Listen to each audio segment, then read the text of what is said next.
Assalamualaikum warahmatullahi wabarakatuh. Assalamualaikum warahmatullahi wabarakatuh. Ustadz, saya mau bertanya perihal perbedaan pendapat terhadap Al-Fatihah itu dibacakan saat menjadi imam, itu dizaharkan atau disirkan ketika maghrib ataupun isya. Di sini saya punya pengalaman, jadi karena saya kebiasaannya pakai bismillahnya itu dizaharkan, setelah sholat itu ada salah satu makmum itu memberikan pendapatnya kepada saya. Lalu beliau bilang bahwa yang benar adalah disirkan gitu. Terus kalau yang saya ketahui kan dua-duanya boleh gitu ya. Maksudnya sama-sama itu punya pendapat masing-masing. Terus ketika setelah itu setelah mendapatkan pendapat itu, saya bingung untuk menyikapinya gitu. Menyikapinya, apakah setelah itu saya akan tetap menggunakan bismillah dengan dizaharkan atau lebih baik disirkan gitu? Baik. Anda bisa baca kitab? Belajar? Belum, Ustaz. Baik. Nanti cari buku namanya Tafsir Ayat Ahkam, karangan Syekh Muhammad Ali As-Sabuni, di pembahasan Al-Fatihah. Saya berikan referensinya dulu karena Anda ingin menjawab dengan argumentasi pada orang yang merasa benar dan merasa kuat dengan argumentasi. Itu butuh referensi ini ya. Di situ nanti akan dibahas tentang pandangan terkait Bismillahirrahmanirrahim dalam Al-Fatihah, apakah dibacakan keras, jahar, ataukah silent, dia sir. Singkatnya, ada yang meriset 70 hadis terkait Bismillahirrahmanirrahim dibacakan dalam Al-Fatihah. 70 hadis ini bersumber kepada Nabi dibagi 4 bagian, 4 cara. 4 cara ini muncul awalnya saat Ibnu Abbas, sahabat kecil belia, itu bertanya pada Nabi SAW, "Ya Rasulullah, apakah Allah tidak menurunkan satu ayat yang memisahkan surat satu ke surat yang lainnya sehingga tidak diduga semua surat itu nyambung?" Ya, jelas ya? Jadi Al-Fatihah ke Al-Baqarah, ke Ali Imran, ke An-Nisa terus. Maka pertanyaan itulah kemudian yang melahirkan turunnya Bismillahirrahmanirrahim. Sejak saat itulah setiap surat itu selain surat At-Taubah ya, itu semua dibuka dengan Bismillahirrahmanirrahim. Asalnya untuk pemisah antara surat satu dengan surat yang lainnya. Jadi apa tandanya Al-Baqarah selesai, Bismillahirrahmanirrahim, muncul surat baru Ali Imran. Jelas?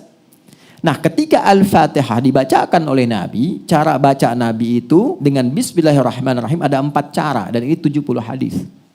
Cara pertama, beliau bacakan jahar, Bismillahirrahmanirrahim. Jelas?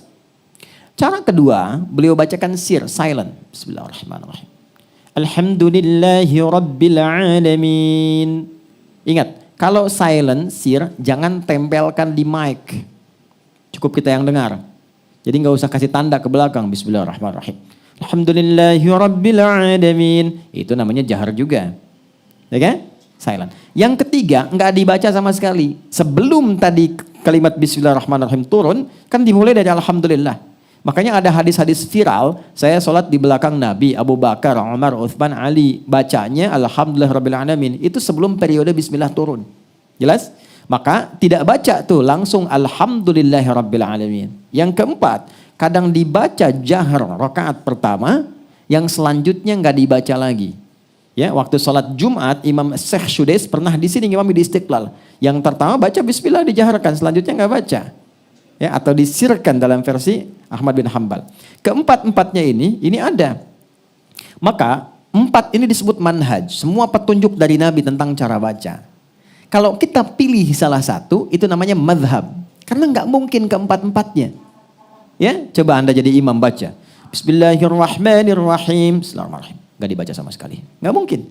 Anda harus pilih salah satu. Ketika Anda pilih madhaba ilaihi, apa yang Anda ingin pilih sesuai dengan selera Anda, sesuai petunjuk Nabi, itu disingkat jadi madhab. Maka Imam Syafi'i memilih untuk yang jahar. Prinsip Imam Syafi'i itu begini. Kalau dibaca yang penting Nabi contohkan, ada dalilnya. Kan ada pahalanya daripada nggak dapat sama sekali. Kalau saya jaharkan, makmum ikut dengar, mereka pun dapat pahala. Maka dipilih yang jahar, Bismillahirrahmanirrahim. Imam Malik, Imam Abu Hanifah memilih yang nggak baca. Saya ambil riwayat pertama saja, yang Alhamdulillahirrabbilalamin. Karena dialog di hadis qudsinya pakai Alhamdulillahirrabbilalamin. Maka milih itu. Imam Ahmad datang, saya ambil yang tengah-tengah deh. Daripada ini nggak dibaca, ini jahar, saya ambil yang sirnya saja. Tiga-tiganya ada. Abu Hurairah meriwayatkan jauh sebelumnya, meriwayatkan yang keempat. Baca rakaat pertama dengan jahar, selanjutnya tidak. Empat-empatnya ada dari Nabi. Jelas? Yang salah, yang tidak baca Fatihah dan yang tidak sholat. Paham? Jadi kalau mungkin ada yang berpendapat bahwa, wah itu nggak benar, yang benar yang ini. Jangan cepat marah. Jangan menyalahkan, dipahami saja, mungkin baru dapatnya yang satu dari 4 itu. Jelas ya? Oh Anda benar, terima kasih. Mungkin saya belum dapatkan yang Anda tadi dapatkan. Baiklah, saya akan belajar lagi, nanti saya pelajari, mudah-mudahan dapat seperti Bapak tadi. Lalu ketika Anda besoknya datang, bawalah yang keempat-empatnya tadi. Pak, kok saya dapatnya 4 ya gitu. Jelas ya? Itu cara terbaik, itu disebut hikmah namanya. Quran surah ke-16 ayat 125. Ud'u ila sabili rabbika bil hikmah wal mau'izatil hasanah wajadilhum billati hiya ahsan. Kalau ada orang keras di hadapan Anda, jangan nasihati. Karena dia akan bertahan dengan mengatakan, saya sudah paham ini dari awal. Dan jangan berdebat. Tapi datanglah dengan hikmah yang memberikan kesan mendalam supaya ada kesadaran yang baik. Assalamualaikum warahmatullahi wabarakatuh.